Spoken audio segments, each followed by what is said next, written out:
नमस्कार, स्वागत है साहित्यिक झरोखा चैनल पर। आज हम करेंगे मन्नू भंडारी की रचना एक कहानी यह भी। तो आइए देखते हैं। देखिए, सबसे पहले लेखिका का परिचय जान लें। इनका जन्म 3 अप्रैल को हुआ। कब? 3 अप्रैल सन 1931 में। गांव कौन सा है? गांव है भानपुरा। जिला कौन सा है? मंदसौर। और ये कहाँ पर है? मध्य प्रदेश में। इनकी शिक्षा की अगर बात करें तो इंटर तक की शिक्षा शहर में हुई। वहाँ उसके बाद उन्होंने हिंदी में एमए किया। यानी एमए कौन से विषय में किया? हिंदी में इनका एमए था। दिल्ली के मिरांडा हाउस कॉलेज में अध्यापन का काम इन्होंने किया। इनका देहांत 15 नवंबर 1921 ईस्वी में हुआ। अब अगर बात करें इनकी रचना की, एक कहानी यह भी। देखिए, ये एक पुस्तक लिखी इन्होंने, एक कहानी यह भी। इस पुस्तक में अपने जीवन के अलग अलग घटनाक्रम को संकलित किया है।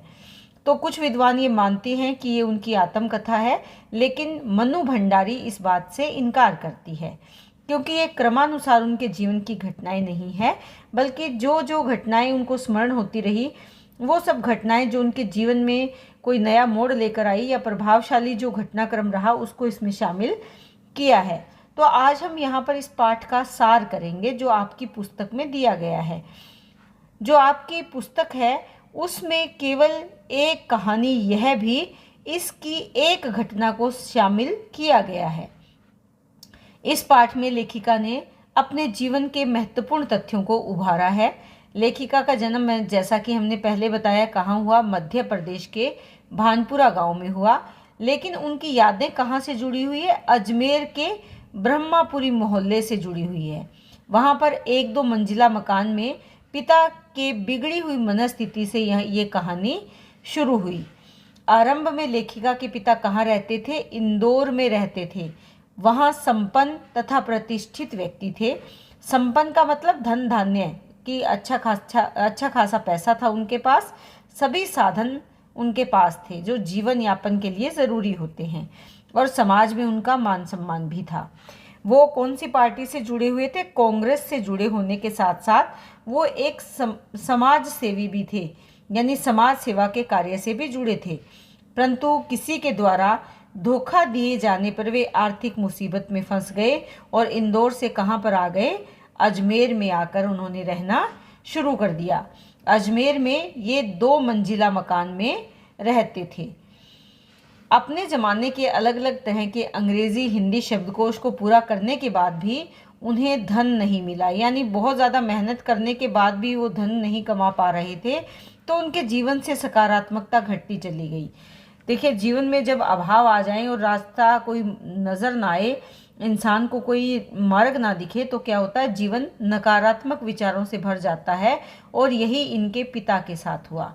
यही कारण है कि वे कैसे हो गए? क्रोधी स्वभाव के, जिद्दी और शक्की हो गए, यानी शक करने लगे दूसरों पर। जब तब वे अपना गुस्सा लेखिका की बिन पढ़ी माँ पर उतारने के साथ साथ अपने बच्चों पर भी उतारने लगे, यानी अपनी पत्नी को भी डांटते, लेखिका की माँ को, और साथ साथ बच्चों पर भी वो काफ़ी क्रोध करते थे। 5 भाई बहनों में, यानी लेखिका कितने भाई बहन है? लेखिका कितने भाई बहनों में थे? वो 5 में 5 भाई बहन हैं, और लेखिका उनमें सबसे छोटी थी। कम उम्र में उनकी बड़ी बहन की शादी होने के कारण लेखिका के पास ज़्यादा उनकी यादें नहीं थी, यानी क्योंकि लेखिका भी उस टाइम छोटी थी और उसकी बहन की शादी भी छोटी उम्र में हो गई थी, तो ज़्यादा समय उन्होंने साथ नहीं बिताया।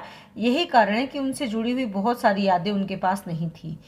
लेखिका दिखने में कैसी थी? काली थी, तथा उसकी बड़ी बहन सुशीला कैसी थी? गोरी। और यही कारण है कि पिता हमेशा उनकी तुलना लेखिका से किया करते तथा उन्हें नीचा दिखाते। इस हीनता की भावना ने उनमें विशेष बनने की लगन उत्पन्न कर दी।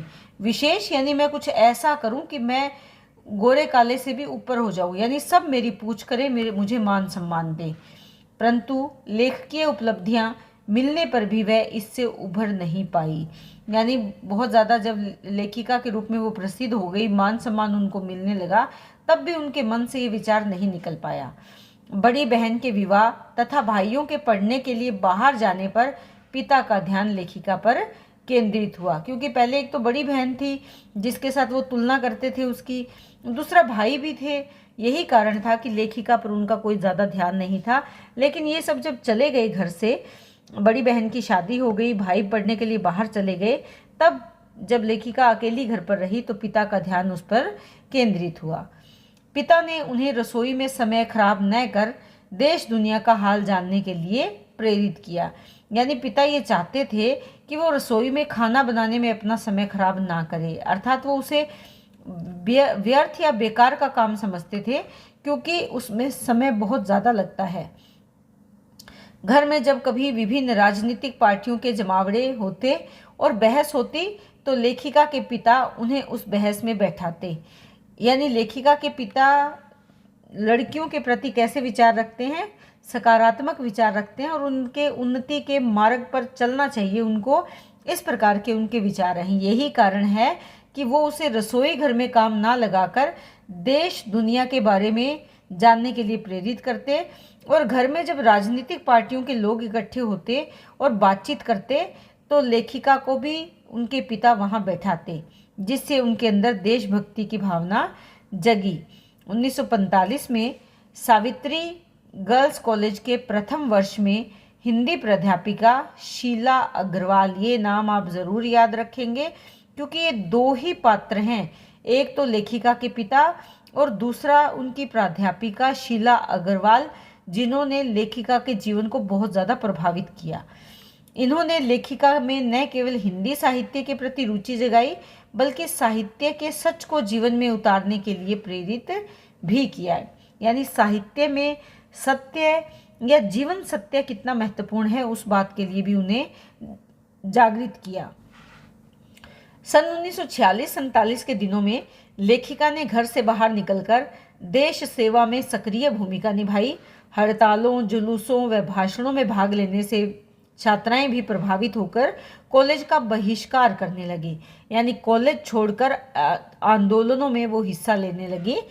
प्रिंसिपल ने कॉलेज से निकाले जाने से पहले पिता को बुलाकर शिकायत की तो वे क्रोधित होने के बजाय लेखिका के नेतृत्व शक्ति को देखकर गदगद हो गए। यानी उन्हें गर्व हुआ अपनी बेटी पर, वो उस पर गुस्सा नहीं हुए कि तुम नेतृत्व करने निकल पड़ी हो, पढ़ाई लिखाई पर ध्यान नहीं देती या कॉलेज से तुम्हारी शिकायत आ रही है, बल्कि उनकी नेतृत्व शक्ति को देखकर वो प्रसन्न हो गए। एक बार जब पिता ने अजमेर के व्यस्त चौराहे पर बेटी के भाषण की बात अपने पिछड़े मित्र से सुनी, जिसने उन्हें मान मर्यादा का लिहाज करने को कहा, तो उनके पिता गुस्सा हो गए, क्योंकि उनके मित्र ने कहा कि उसे मान मर्यादा का थोड़ा लिहाज करना चाहिए। ये बात पिता को कोई ज़्यादा अच्छी नहीं लगी। परंतु रात को यही बात उनके एक और अभिन्न मित्र ने लेखिका की बड़ाई करते हुए कहा, जिससे लेखिका के पिता ने गौरवान्वित अनुभव किया। यानी जब पहले मित्र ने बताया और मान मर्यादा की बात कही तो ये बात पिता को ज़्यादा अच्छी नहीं लगी। उन्हें लगा कि लेखिका सही रास्ते पर नहीं जा रही, जबकि दूसरे मित्र ने जब उनकी बड़ाई करते हुए ये बात बताई तो पिता को भी उन पर, अपनी बेटी पर गौरव का अनुभव हुआ। सन 1947 के मई महीने में कॉलेज ने लेखिका समेत 2-3 छात्राओं का प्रवेश थर्ड ईयर में हुड़दंग के कारण निषिद्ध कर दिया। यानी निषिद्ध कर दिया अर्थात रोक दिया कि वो प्रवेश नहीं ले सकती। परंतु लेखिका और उनके मित्रों ने बाहर भी इतना हुड़दंग मचाया कि आखिर उन्हें प्रवेश देना ही पड़ा। यह खुशी लेखिका को उतना खुश न कर पाई जितना आज़ादी की खुशी ने दी। देखिए 1947 का समय है जब हम, और ये मई महीने की बात चल रही है, तो यहाँ पर मई महीने में तो क्या चल रहा है, हुड़दंग चल रहा है। बाद में उनको प्रवेश मिल गया, लेकिन इससे इतनी खुशी नहीं मिली जितना कि अगस्त में जाकर आज़ादी की खुशी उन्होंने प्राप्त की थी। उन्होंने इसे शताब्दी की सबसे बड़ी उपलब्धि बताया था। किसको? देश की आज़ादी को सबसे बड़ी उपलब्धि बताया था। तो इस तरह से लेखिका अपने जीवन की इस घटना को संकलित करती हैं, क्योंकि वे घटनाएं हैं जिन्होंने लेखिका को बहुत ज़्यादा प्रभावित किया और उनके जीवन में अनेक प्रकार के परिवर्तन भी आए। तो उम्मीद करती हूँ कि ये पाठ आपको बहुत अच्छे से समझ में आया होगा। बहुत बहुत धन्यवाद।